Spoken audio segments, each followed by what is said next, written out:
Powered by the Inside the Birds podcast. Now, live from inside the Matt Black Kia Studios. It's Football at 4. Football at 4 is powered by the Inside the Birds podcast and brought to you by Caesars Entertainment Group of Atlantic City. Come experience the ultimate sports destinations all season long at the Wild Wild West, Tropicana, and Harrah's Resort Atlantic City.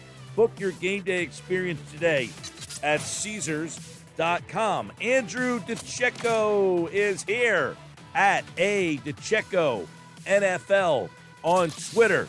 And he joins me right now to take a look at the Eagles and their win over the New York Jets. They're 12-0 against the Jets. We get into that here on the Sports Bash. Hey, DiCecco, what's going on, my man? Hey, Mike, doing well. How are you? All is well, and we got a lot to discuss here, obviously. Let's start with the situation. I don't want to say situation because I think Nick Sirianni made it pretty clear. Do you take Nick Sirianni at his word that he has already decided on who his quarterback will be on December the 19th against the Washington football team? Yeah, absolutely. I mean, he was very quick to declare Jalen Hurts as his starter moving forward, provided he's healthy coming out of the bye week. And I think that's obviously rightfully so. I mean, Gardner Minshew did what a backup quarterback is supposed to do, Mike. He executed the offensive game plan. He hit the open receivers, and he won a game in which he was supposed to do. Granted, yes, it was impressive because it was his first start, I should say, in a year, and it was on the road. But, it was the New York Jets. And the New York Jets are they're a very flawed football team. So he won the game he was supposed to, and that's why the Eagles value the backup quarterback position. He stepped in a spot start and acquitted himself quite well. But Jalen Hurts gives the Eagles the best chance to win, and I think that was sort of a no-brainer. And he wanted to get that out there right after the game to sort of quell any confusion or speculation in the coming weeks. You mentioned in your article over at InsideTheBirds.com, you wrote about the ability for Minshew to kind of connect right off the bat with Goddard. Why was that something that we saw in the game? We really haven't seen that connection between Hurts and Goddard. 6 catches, over 100 yards. I thought another area where Minshew did a good job, and just a caveat, I am not advocating for Minshew to take this job, but what I thought he did well was use the tight end. Andrew, I also thought he got the running backs involved. We saw him throw the ball to the back out of the backfield. Was that a product of that's what Minshew does well? Was that a product of Nick Sirianni tweaking the offense? It's a product of what Gardner does well. Looking back on his time with the Jacksonville Jaguars, he was a dink and dunk, nickel and dime type of quarterback. He took what the Jets gave him. He didn't force anything. The flats were open. Dallas Goedert is a player that's very quarterback friendly in that he's a safety valve. I'm kind of confused as to why Jalen Hurts hasn't found that connection with Dallas yet. But I mean, as a backup quarterback, you're naturally going to look for a slot receiver, like a sure-handed guy like a Greg Ward that's always going to be and find the openings, or you're going to look for a guy like Dallas Goedert or a tight end that is sort of going to be a reliable presence over the middle, and it makes life a little bit easier and open things up, really for the rest of the offense. I thought they ran the ball really well. They committed to the run, and Miles Sanders really proved that he could shoulder that workload. There was a lot of question about him going in to really the season, whether or not he could ever be someone that could handle 20-plus carries a game. Now you need to see if he's able to do that consistently. Obviously, he left the game with an ankle injury, but I thought that Gardner Minshew executed the game plan. It was a very simplistic game plan, but yeah, I mean, that connection with Dallas Goedert proved to be instantaneous, and I think it was more so that he even said it after the game. He's really good, and I'm gonna, you want to target those players that are really good, and I think that he provided a mismatch. He's a big-bodied receiver, so it's naturally you have a wider target to hit there, and I think it was just a much more inviting option as opposed to the wide receivers. Yeah, he is really good. It's one of the things week to week I scratch my head, Andrew, and wonder why the tight end isn't more involved in the offense. And I think we got a good glimpse of what the offense could be. You talked about their connection there. And Goddard's a guy who realistically, I'm not saying to get 100 yards every single week, but he should be this big part of an offense almost weekly, should he not? Absolutely. He was 6 catches on 6 targets this week. Mike, he should have 6 to 8 targets every week. He's clearly their best. I actually do think he's their best receiving option, even over Devonta Smith, in that he gives you a lot more in different matchup problems and red zone efficiency. I think he helps in a lot of different facets of the offense, and he should definitely be seeing, at minimum, 6 targets a game. Let me ask about the backs out of the backfield, because, you saw Gainwell have a couple catches. You saw Sanders actually had, I think, 3 catches in the game. Scott, I think, had a pair of catches. So it's not something they do a lot. You don't see the backs catch the ball out of the backfield all that much in this offense. So was that just a product of, hey, the Jets are really bad defending that, or is that something that they can kind of build off of? Yeah, Miles Sanders and Kenny Gainwell combined for 8 receptions in this game, and I think that the Jets, their second level is very suspect. They don't have a lot of linebackers that can really run, and I think that their safeties are usually they're shoddy tacklers. I like Ashton Davis coming out of the draft, but he really has not been a sound tackler this season. So I think they really took advantage of the secondary woes and a slow-footed second level. C.J. Mosley was a player who I talked about in your show last Thursday when we spoke, as someone that they had high hopes for. They signed him to a large contract, but he really hasn't proven that he can be that upper echelon type of linebacker after suffering that injury in the season opener of the 2019 season. So I think the Eagles really took advantage of their personnel, and the flats were open, and they were able to kind of catch the ball and run after the catch. And I think you saw why the Jets are where they are, given their inefficiencies on both the offensive and defensive sides of the ball. Yeah, there's no doubt about it. So moving forward here, because the first touchdown pass, I thought Goddard did a good job getting the ball at the height. The second one, the ball was pretty underthrown, but Goddard was so open, no one else even near him, that he was able to stop, make the catch, and then turn back up the field and still get into the end zone. It kind of showed you the deficiencies in the Jets defense. But I guess if you're looking at one negative in the game, and I hate to bring up a negative, but Devonta Smith, not involved at all. Why would that be? You hate to say it's because Gardner didn't really have that rapport or chemistry with him in practice. He's not throwing the Devonta in practice, but he's also not throwing Dallas Goedert in practice either. I think it was more just he might not have been comfortable throwing outside the numbers. It's when you're a backup quarterback and you're thrust in one of those situations, especially, Gardner wasn't in with the Eagles in training camp, so he didn't really have that kind of timing down with those guys. I think you're more inclined to look over the middle and look for your checkdowns and safety valves in that regard. But it just so happened that the Eagles have a dominant tight end, so he was able to really exploit those mismatches and get downfield and make some plays in the passing game. Yeah, I know that you take a look at the fact that Smith, I think yesterday they asked Sirianni, hey, is he hurt? He said no, but the answer he gave was kind of curious. He said he's not hurt, but he should come back even better or healthier, I guess, after the bye week here. So maybe he's got something lingering he just doesn't want to say, but it almost sounded like he was trying to maybe say that something was going on here. He said, no, he's good. He's feeling good, but good to get a bye week there to get him even more rested and see him even faster coming back. So maybe he's just hitting that old rookie wall there. Yeah, I mean, that could certainly be.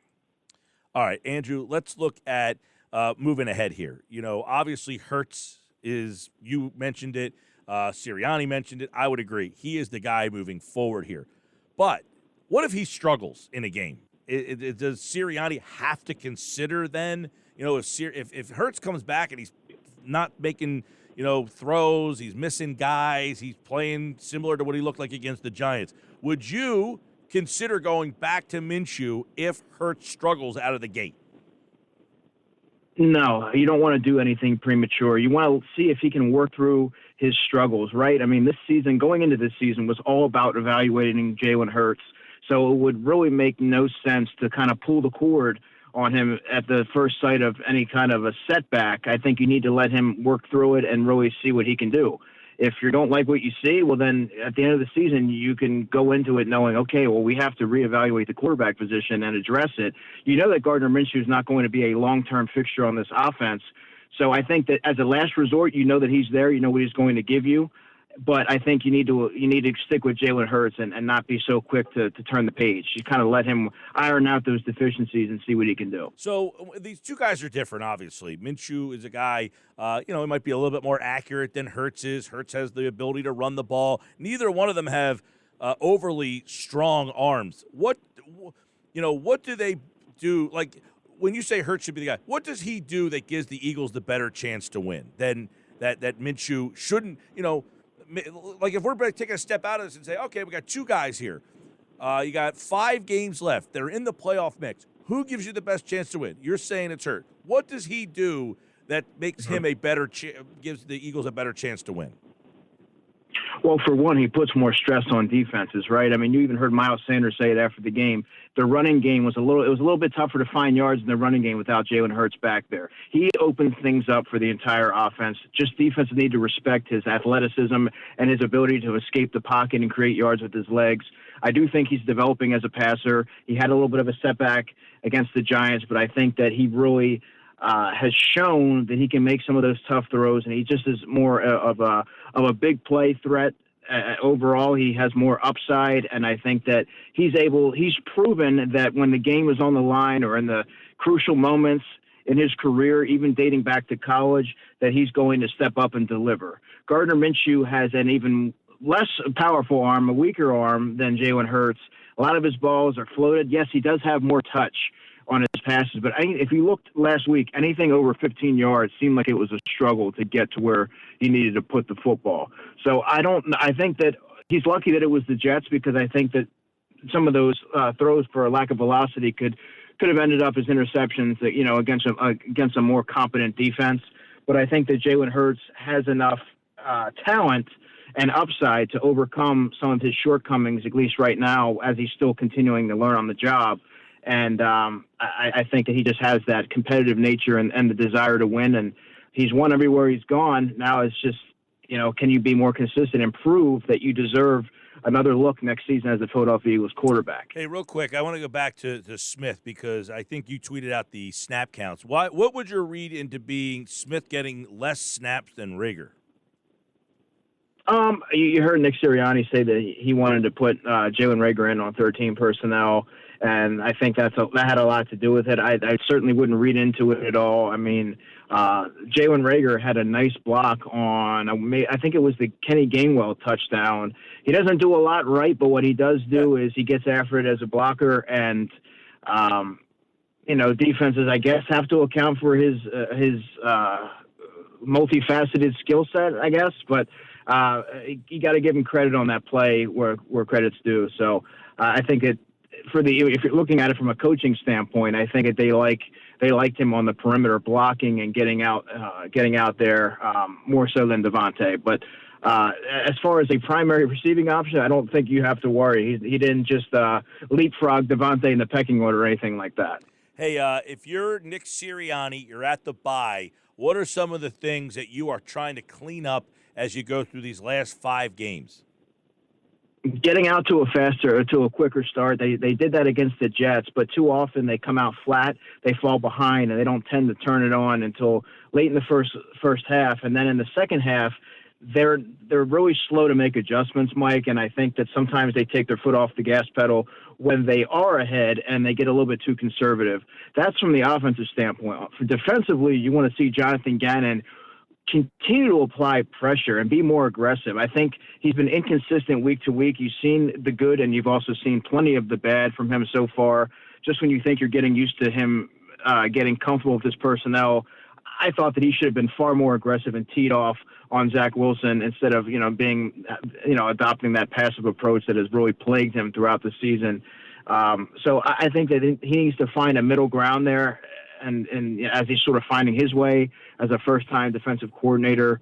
But those are just some of the areas I would clean up. I think they've made a marked improvement as far as penalties are concerned. But it's just certain things like putting a full game together, because you know what? You're not going to play the New York Jets every week. You need to make sure that there's a lot at stake here, and you have to, you got a couple big games coming up, from particularly against the Washington football team, and you have to make sure that you take every game as a must-win situation, execute, and have that close attention to detail. Yeah, John Gannon's defense Quite frankly, Andrew, early in that game, it looked like it was going to be a shootout back and forth. I mean, it really wasn't until the offense dominated that third quarter and kept the ball away that game kind of, you felt a little safer about. But that being said, John Gannon's defense in that first half, the Jets had their way with them. Yeah, I was watching that first quarter unfold, and I said, am I really watching a Gardner Minshew, Zach Wilson shootout here? Is that what's happening here at MetLife Stadium right now? But, I mean, eventually they settled in. But I thought that Jonathan Gannon allowed the Jets to do way too much offensively, move the football with little resistance. That's a very inept offense, Mike. I'll tell you, Zach Wilson came into the game with 4 touchdown passes on the year. Granted, he's missed some time with injuries, but, I mean, that's not an offense that consistently can move the football.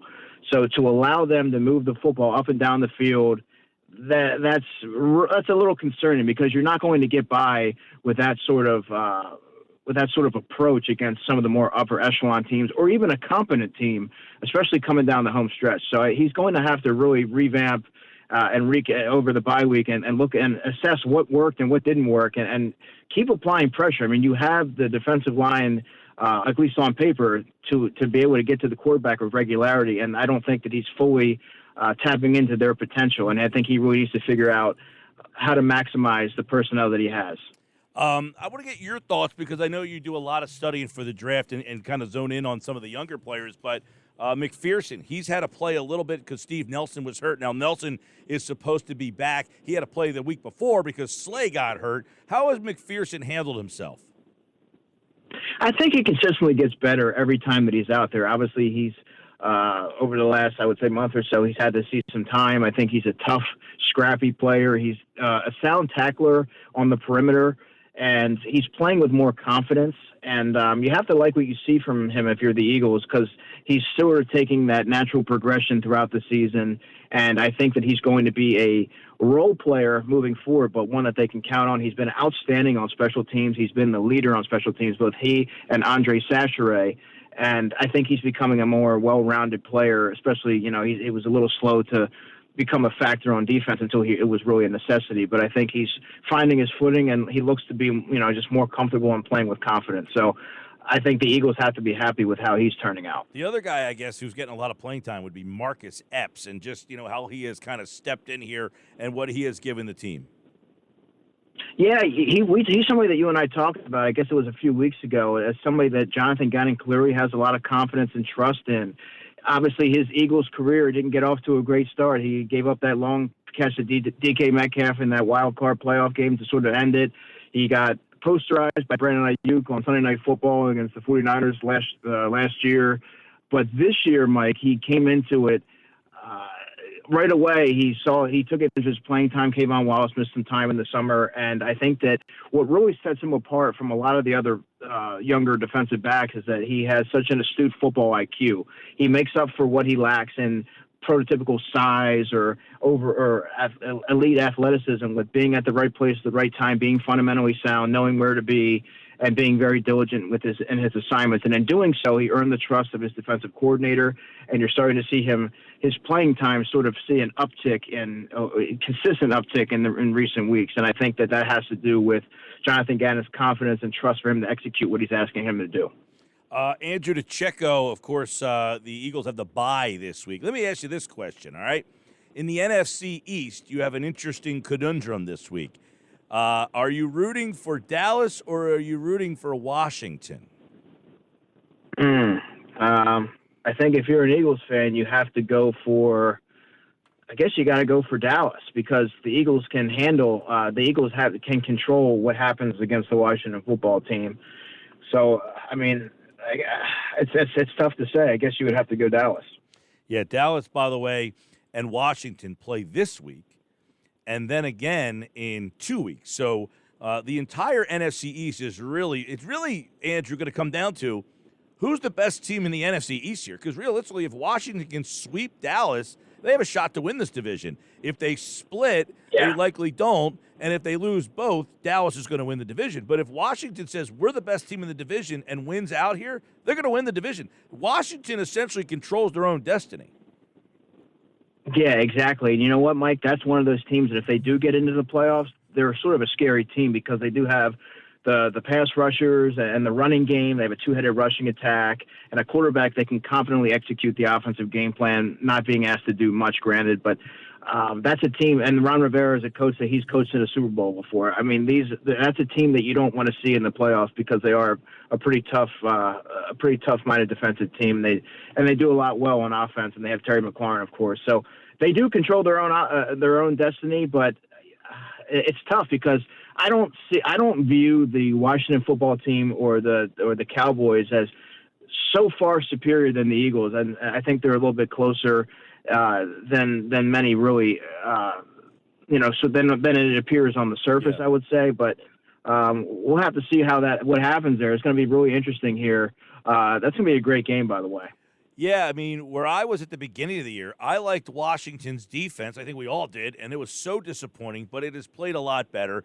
We kind of were intrigued by Washington because of Fitzpatrick. Hey, he's a guy who's kind of had, some magic moments, much like Gardner Minshew. And now they got Tyler Heineke, who had who's been kind of up and down, but they've won 4 in a row now all of a sudden. So this game becomes very interesting. They play the Giants next. They play the Eagles. They play Dallas, the Eagles. They play Dallas again. Then they have the Giants. So Washington really has an interesting schedule. Dallas here, they've got to play Washington twice. They've got the Cardinals in there still to go. That game against Philadelphia, depending on what happens in these couple of weeks, could be kind of interesting. So as you mentioned, you kind of root for, like you say, Dallas, just go ahead and win the division. You're probably going to get in the playoffs anyway. Let them run away with it, and then kind of have your battle with Washington down the road. I don't know. There's a lot of ways this thing can go, so it should be an interesting 5 weeks down the stretch they come. But I'll say this. It's a good week for the Eagles to have the bye. When it first came out, you're like, man, bye in week 14. But they got to that bye week with a chance to play meaningful football in December, and that's all you can really ask. Yeah, get your quarterback rested up, get Jason Kelsey healthy. Yes. And get ready for this playoff push. Hey, real quick, I know a lot of people don't like Roseman. He's the whipping boy, but hey, if you like Gardner Minshew, that was a move that smart and well-run football teams make, right? Absolutely. You have to prioritize the essential positions, and quarterback is one of them. The likelihood that your quarterback is going to be able to play a full slate of games in today's NFL is not very likely. You need to have an insurance policy in the event that something goes awry, and he consistently does that, and that's why the Eagles have been able to sort of navigate through a lot of challenging times because they have competency at the backup quarterback position. They invest in it. He's Andrew DiCecco, and of course the Eagles with the bye this week. You can follow him on Twitter for all the Eagles news on the off week at DiCecco NFL, and check out the guys over at the Inside the Birds podcast, InsideTheBirds.com. Tomorrow, Jeff Mosher's here. Andrew's back Thursday, and Adam Kaplan on Friday for this edition of Football at 4. Andrew, I know you're probably getting ready to do a little bowl watching with all these draft prospects coming up as well, so you'll have extra football duty to go. We always appreciate our conversations with you, man. Oh, man, I appreciate it, Mike. Likewise. Take care. Andrew DiCecco, Football at 4, InsideTheBirds.com. He's back on Thursday.